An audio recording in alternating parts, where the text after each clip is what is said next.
people, how you all doing? This is Deepika Chakravarti and welcome to another episode of Chai Pe Book Charcha, where we review a book over a cup of tea. Before I start this review today, बाहर की आवाज़ें और मेरा backdrop देखकर आप समझ ही गए होंगे. Today is no ordinary day. Today is the day we celebrate light. Today is the day we celebrate victory of good over evil, and today is the day when we are celebrating Diwali. So happy Diwali to all of you. Hope you are having a lot of fun with your family and friends. So with that thought, let's just dive into the video. So it's been so long that I have reviewed a book, and today when I was thinking of reviewing a book, I could think of no book other than the book that I'm going to talk about. That is The Palace of Illusion by Chitra Banerjee Devakaruni, and this is the book which is based on mythology. This is the book which shows that at the end, good always win. At the end, it's your resilience, it's your power, it's your strength from within that gives you the joy, the happiness, and the satisfaction that you are looking for. This is the book that I have resonated so much to. This is the book that I've loved reading, and I could think of no book other than this to review today. So let's just start with the review. So Chitra Banerjee Devakaruni, I have loved her work and how. I've read the book The Forest of Enchantment, where Ramayana was written in Sita's perspective. I loved it so much that I was thinking of reading more mythology, and when I got to know that she has written Mahabharat in Draupadi's perspective, I could wait no longer. I had to get my hands on this and read it, so I did that, and here I am reviewing this book. By the way, the review of The Forest of Enchantment is there in my channel. If you want to listen to it, I'll pin it somewhere here. So yeah, let's just talk about this book. So this book is written in backdrop of Mahabharat. Mahabharat, I am sure we have heard of Mahabharat ever since we were kids, because these are the important, important events in our past, or as we say in our mythology, which every child is aware of, every Indian child per se is at least aware of. So I'm a big fan of Mahabharat because the way the plot is written, I am in love with that. It has evil, it has conspiracy, it has drama, it has hope that at the end of everything, good will happen to good people. So I loved everything about Mahabharat. So till date, whenever I've heard of Mahabharat, it's always told in perspective of men, because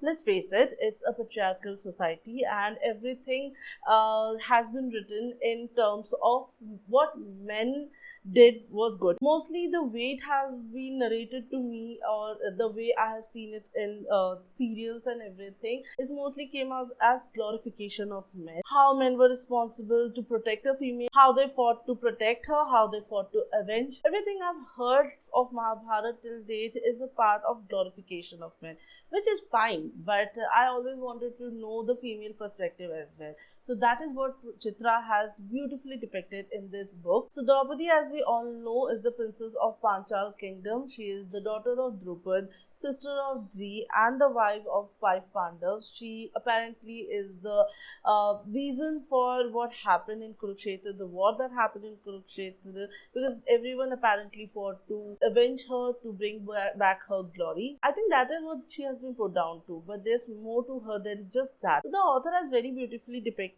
her childhood, her adolescence, and her later ages. So to begin with, even though Draupadi is a princess, her childhood was kind of rough. Her birth was magical. She was the reason of a yajna, like her brother Dri. They were practically inseparable throughout their childhood. But even as you read this book, you'll get to know that even though she was the result of yajna that was done for so many days, and everyone was looking forward to what comes out of this yajna, and also the intention of the yajna was not that pure.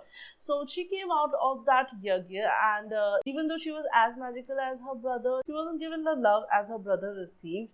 She was pretty, she was so good at everything, she was so strong-willed, but she kept on fighting for love, she kept on yearning for love. So as she grew up, she apparently thought that she would get that love from her husband, but she got married to Arjun not because she loved him, but apparently he was a very good archer. So it was her swayamvar, and she had to marry him to honor her father's wish. When she came to her in-laws' house, she had to marry rest of the brothers, rest of the Pandavas, because her in-laws and her husband kind of wanted that to honor her in-laws. So everything that she did was to please some other person, even though she was trying to please some other person, but she was not happy inside. She was not happy with the idea of obviously having 5 husbands. The author showed it very beautifully that even though she was not attached to all of them, she was bound to them by duty, and she performed all her duty as a wife very skillfully and very well. Yet she was not attached to them, emotionally, because that's what happened. You can't love all. That's what happened. So yeah, that has been shown very beautifully in this book. Another thing that was quite intriguing for me is her relationship with Karan. So Karan, I must say that I'm very biased towards Karan. I don't know why. I always feel emotionally for Karan. The way he has suffered all his life, yet he was so strong. He came out as a strong person. He was such a good friend. He was such a great warrior, and he was such a good person. It seems, whatever I've read of him, it seems that he's such a good person. So the book shows a very special relationship between Draupadi and Karan, because it's been said that Karan had also arrived for Draupadi Swayamvar, because he kind of was very attracted to her when he saw her picture and all. So he came to ask for her hand, and he also was a very good archer, as good as Arjun, it says. Mahabharat mein to we all have seen that what a great warrior he was. So he also shot the arrow really well, but everyone was like, you are a Sutputra, you are a son of a chariot rider. We won't let her marry you because she comes from a higher caste. So that's how she couldn't marry him.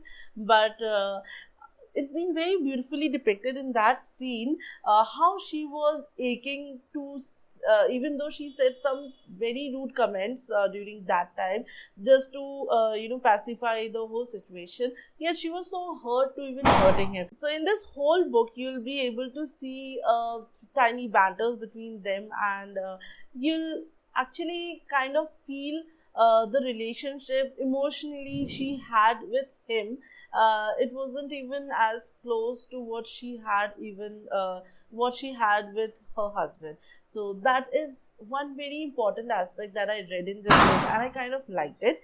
Another aspect is her relationship with Krishna. We all know how Krishna saved her during that infamous act of Draupadi Chirharan. There we can tell she has a very close bond with Krishna. She is a very good friend of Krishna, and her relationship as a friend, him being a friend, him being a mentor, him being a very close person to her, that has been shown very well in this book, and I like that as well. This book will show how resilient, how strong, yet how loving Draupadi is throughout her life, and the thing that she has always yearned for, she never got that, because when she was supposed to have such a lavish life because of her birthplace, she was a princess and she was supposed to have a lavish life, yet she chose all her hardship. It has been shown that as a very normal human being, she has also reacted to these situations. Her aching, her revengeful mood, and her lessons after everything happened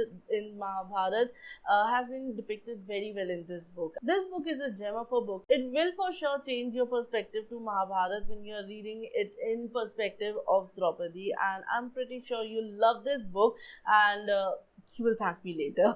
And I personally feel so attached, so connected to Draupadi after reading this book. I empathize with her. I can tell that her journey, her life journey has been so difficult yet so beautiful, and that has been the best thing for this whole novel, and I'm pretty sure you're going to like it. My favorite character and scene would be her relationship with Karan. I am rooting for them. How do I tell you? If this would have been a TV show, I would have definitely rooted for them. I would have wanted her to end up with Karan, and I would have definitely wanted her to be paired with Karan. But it is a mythology. It is what it is, and it's a beautiful story. Mahabharat, rewritten by Chitra Banerjee Devakaruni. And this Diwali, you should definitely give a try to this book, because much like Ramayana, this also tells you how always light wins over darkness and justice wins over oppression. And with that thought, let's just wrap up this video. Hope you are having fun with your family. Happy Diwali to all of you. Give this book a read. It's worth giving a shot to. See you soon in the next video. Until then, you all take care of yourself. And if you like this video, do hit the like button and let me know if you have read this book. And